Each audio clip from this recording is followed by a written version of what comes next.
So here we are in New York City at the American Museum of Natural History. We're still on the Upper West Side of Central Park, just south of the Jacqueline Onassis Reservoir, but we didn't see that.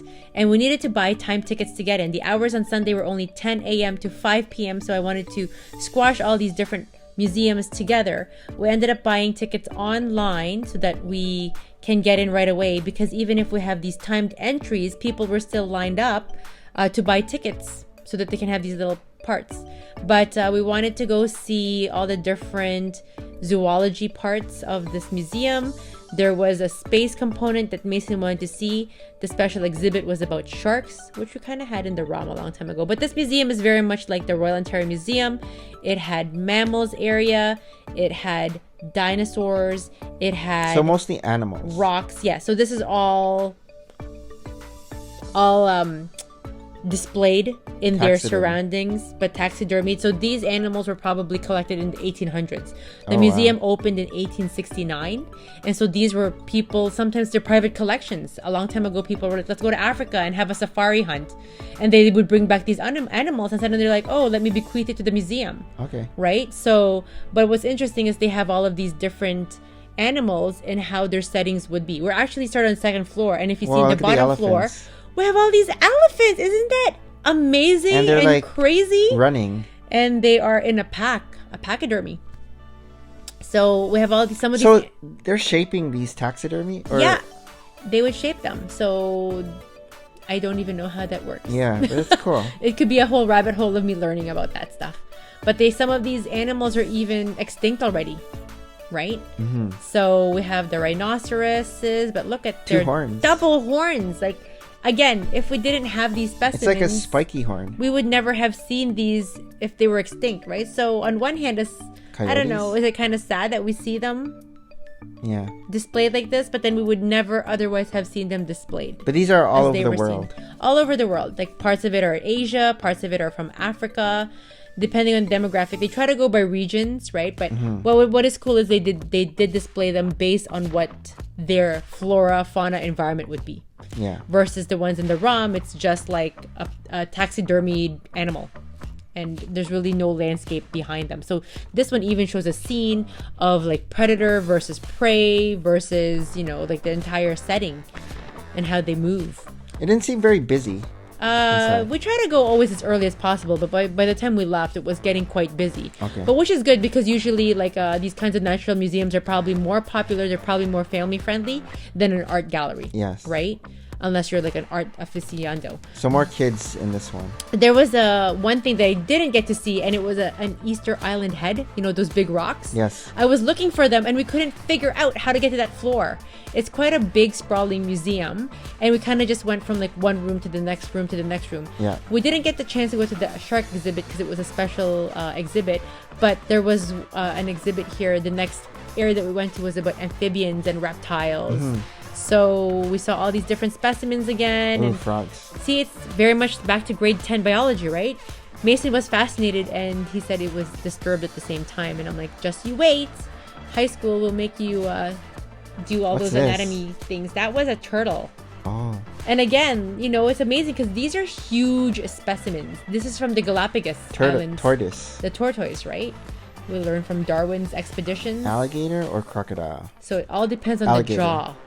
Oh, it is? One jaw, yeah. An alligator jaw is narrower than a crocodile jaw. Okay. Or do I have that reversed? Gators are in Florida. These are amazing specimens again. Like, look at their hugeness of it, and then how they're displayed, right? There's and then amphibians? Viewed. Amphibians, they had like a whole, what's it called? The cycle of the eggs for the frogs later on. We found this snake. Anaconda, is it? The reticulated python. And it's from the Philippines. Oh.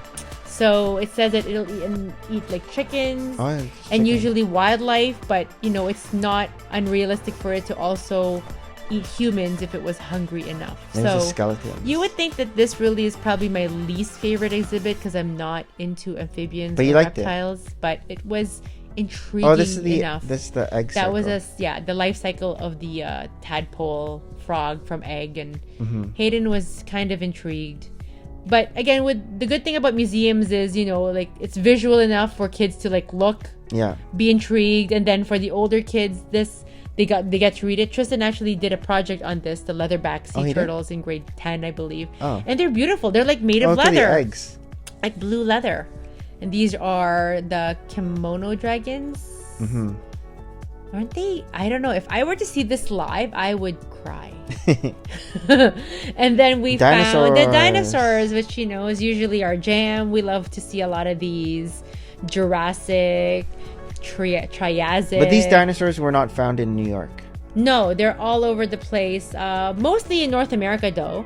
A lot of the places dinosaurs are found are in the Midwest area, Colorado, Nevada. What's more deserty out there? Look at that tail. I know. And so T-Rex. You can see what kind of feeding a dinosaur is based on their jaws, right? If they're big jawed with big teeth, they're usually more carnivores. And if they're small mouth, small heads, they're usually vegetarians. Yeah. This just shows the tracks of dinosaurs. Oh, wow. And they tried to replicate it when they found, after they unearthed them. And there was a picture of it, like seascape dinosaurs, and how they kind of walked. And again, the depth, right, of their... There's a T-Rex. Pacing. That's a T-Rex, yes. And these specimens, too, are cool.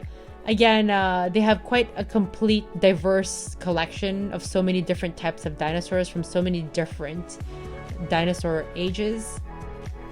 I couldn't read. Like, I would need to visit this place several times. Pterodactyl? To actually appreciate it. But those things are so huge, pterodactyls. And other sea creatures that, again, I would be terrified if I were to see them live. So are some of these the actual fossil and some of them are just plaster? Yes. So more often than not, it's very rare for a dinosaur to have a complete preserved and intact skeleton. Usually there's a part of it that's just there and missing. And then they try to create a model of it, right? So the ones hanging up there is what would they look like if they were actual real live fish? Yeah. And what's this? This is another very long dinosaur. It's in a special section. Tip to tip. Oh, it's like a because auditorium. they have presentation. Yeah, viewing of how it actually was, how it evolved, how it moved as a herd. Can you imagine herds of them moving? Oh, woolly mammoth. Yeah. So are we more like a mammoth, or are we more of a... There's another one. Mammoth and... I forget now. But yeah, these now are like the horned mammals. So we're moving towards mammals. Yeah. Because the first ice age happened. The first destruction of the dinosaurs happened. And so the smaller creatures that are the mammals started to take more precedence on this world. Tethyrus means they have horns or like tusks coming out of their skulls. And there's some that are weird. Some of them are even coming out of their nostrils, of all places. You're just like, whoa. It's so crazy amazing how diverse the world was and how things ran out of evolution. There's a lot of these interactive things that Hayden really loves. Like, iPad. Yep, basically. He'll go to each one. He'll actually play the game and he'll go through the activity. That looks like a bull. I know. And look at this. It's like a crazy rhinoceros, but it's like a flared nose. Yeah. Rhinoceros, like it looks like that. Or a hippo with like, I don't even know, a tusk, but not a killer tusk. Yeah. And so there's actually an article, like it's not clearly for hunting because it doesn't look like it's a killer. They think it's for flirting, for mating. Interesting. Mm-hmm. So again, with reconstructing extinct animals, you have all these amazing artists who try to work from the skeletons of these body parts to try to figure out what are they. And one question that Tristan asked is, what are the skins of dinosaurs? And we always think that the skins of dinosaurs should be like reptilian. Yeah. But thinking of where they are, like what are the things that evolved? Maybe they are more like fur or feathers, depending on what they evolved into. Yeah, we don't know. We just keep thinking that they should be reptilian because that's what we, And we just think they're green. And they're green, but they're not. They're probably like a diverse color of colors. We just have no idea, right? African mammals. So now we are back to, is it primates? We were looking for primates. Oh, no, this is the bottom floor. We made it to the bottom floor because it was so big. There were so many stairs. Again. And they are huge. And again, more What are these called again when they're just like a scene? There's a word for it in Lego.